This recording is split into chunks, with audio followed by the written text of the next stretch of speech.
So today we're talking about everyone's not so favorite work chore, the email. Even seasoned professionals often view email as a nuisance and a waste of time. But don't be mistaken. The email is a powerful work tool that can play a critical role in how you are seen at work. An email is a mini representation of your ability to communicate, your professionalism, and your respect for others. In other words, your email creates an impression of you. And we're going to review 3 tips that can help you to write effective emails that leave your boss, clients, colleagues, and vendors with a good impression of you. Let's get started with tip number 1. Use a professional greeting, closing, and signature. Research shows that people don't read emails anymore. They skim them. And as your recipient skims your email, she's forming an impression of the email and you, the sender. So using a professional greeting, closing, and signature can help you to make a good impression. Here's how it's done. First, start with a greeting such as dear, good morning, good afternoon, or hello. Hi, once thought of as too casual, is also acceptable in many business settings.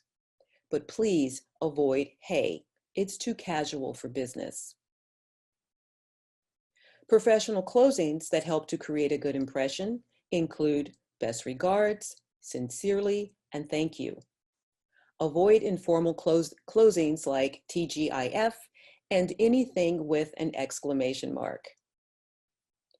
Finally, make sure that your signature contains your full name, your title if you have one, the name of your organization, and your contact information, including your work phone number.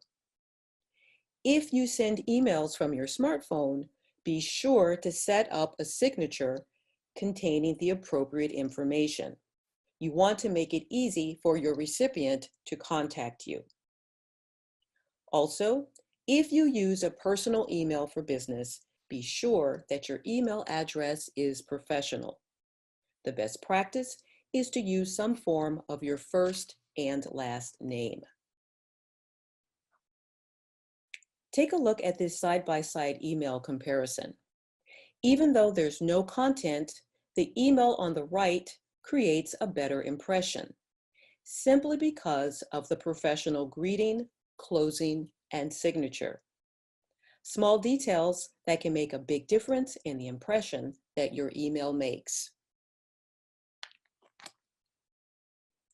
We're at tip number 2, write clear and concise content. Let's start with the email subject. Research shows that people decide whether to read an email based on its subject. An unclear subject can confuse your recipient, leading her to set your email aside to read later or never at all. An unclear subject can also reflect poorly on your ability to communicate. Now, while that sounds a bit unfair, given how challenging it can be to write a good email subject, it's reality. So here's some guidance that can help. First, a good subject is short and to the point. Second, a good subject answers the question, what is this email about? This is why you should avoid subjects like, here it is, FYI, and as requested. They're short, but they don't tell the recipient what the email is about. A good way to test your subject is to ask yourself if the recipient will get the gist of the email from the subject. If the answer is yes, it's probably a good subject. The body of your email is the heart of your message. It's where you tell the recipient what you want her to know and what action, if any, you want her to take. An email that doesn't clearly address these 2 points probably needs to be rewritten. A good strategy for writing the body of your email is to collect your thoughts before you start writing. Also, the body of your email needs to be short and to the point. The general rule is one subject per email. Now, of course, this isn't always possible. So if you need to address more than one issue, use headers, numbers, and bullet points to make it easier for the recipient to read your email. No one wants to read long, rambling emails, and being known for writing long, rambling emails won't do your work reputation any favors. Also, depending on who your recipient is, you may need to identify yourself in the body of the email. If you do need to identify yourself, be sure to state your first and your last name. Finally, consider adding context. Context can be important to the clarity of your message, but knowing when to add context takes experience and can be dependent on your organization's email writing culture. So, do what's acceptable in your particular work environment. Perhaps the most critical step in email writing is proofreading. If you want to ensure that your emails make a good impression, you simply cannot skip this step.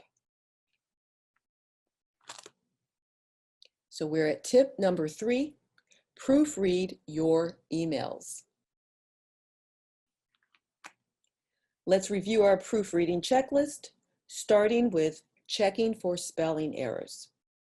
Checking for spelling errors involves using your spell check, of course, but it also involves checking for homonyms, those words that sound alike but have different meanings. Your, their, and its are some of the more common email offenders. Now, yes, your recipient knows that you know the difference between these words, but prove it in each and every email. A trick that I use is to proofread these words without the contraction. So if I've written your with an apostrophe, I will read it as you are when proofing my email. This trick makes these types of errors stand out. Do check the tone of your email. Thanks to the influence of social media, a lot of us struggle with sounding too casual in professional emails. A conversational tone is generally acceptable, but addressing your recipient as if she's your best friend is probably taking it a bit too far.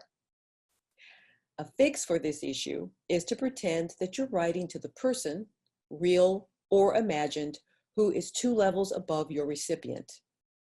This trick always helps to put me in the proper mindset when I need to write in a more professional tone.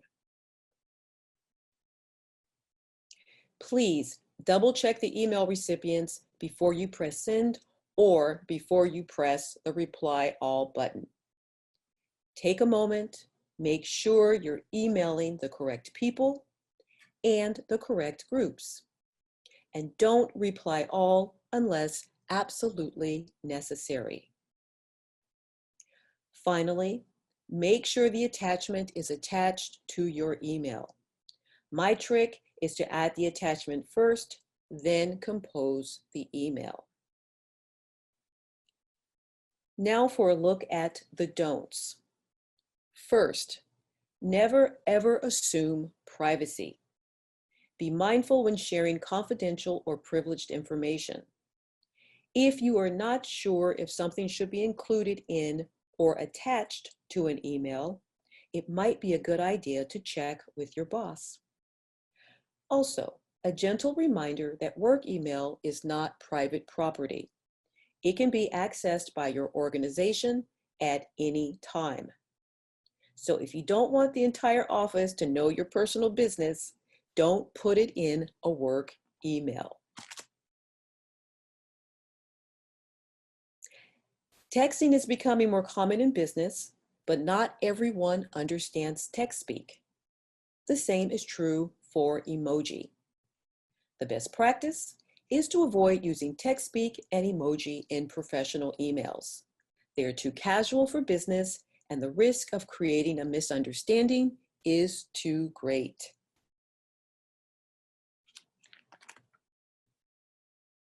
No matter how busy you are, ignoring a work email is never an option. The traditional rule states that you should respond to an email within 24 to 48 hours.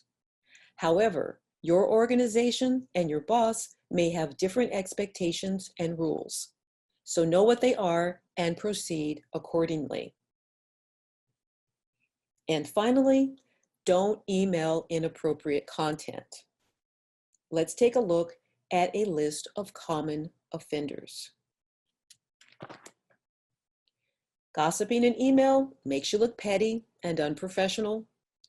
Words that inflame, also known as hot words, should be avoided.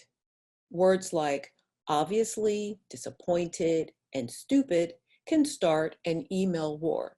You know, when two people exchange nasty, argumentative emails. An email war can have a lasting negative effect on your reputation. Making references to race or sexuality in a work email can get you reprimanded or worse. And of course, politics and profanity have no place in work email. Now, many people are surprised to see humor on the list, but humor is cultural. What you think is funny may be deeply offensive to your recipient. So why take the chance? Over the course of your career, you will develop your own style of proofreading. I start by checking my grammar and spelling, then I review the email for content. This method may not work for you, and if it doesn't, find a method that does, and be sure to proofread each and every email that you write. Proofreading your emails is an easy way to ensure that your work emails create a positive impression on your boss, clients, colleagues, and vendors. Yes, writing effective emails that create a positive impression takes a little work, but the benefit to your reputation and career is well worth the effort. So to recap, the 3 email writing tips we discussed today are: tip number 1, use a professional greeting, closing, and signature. Tip number 2, write clear and concise content. And tip number 3, proofread your emails.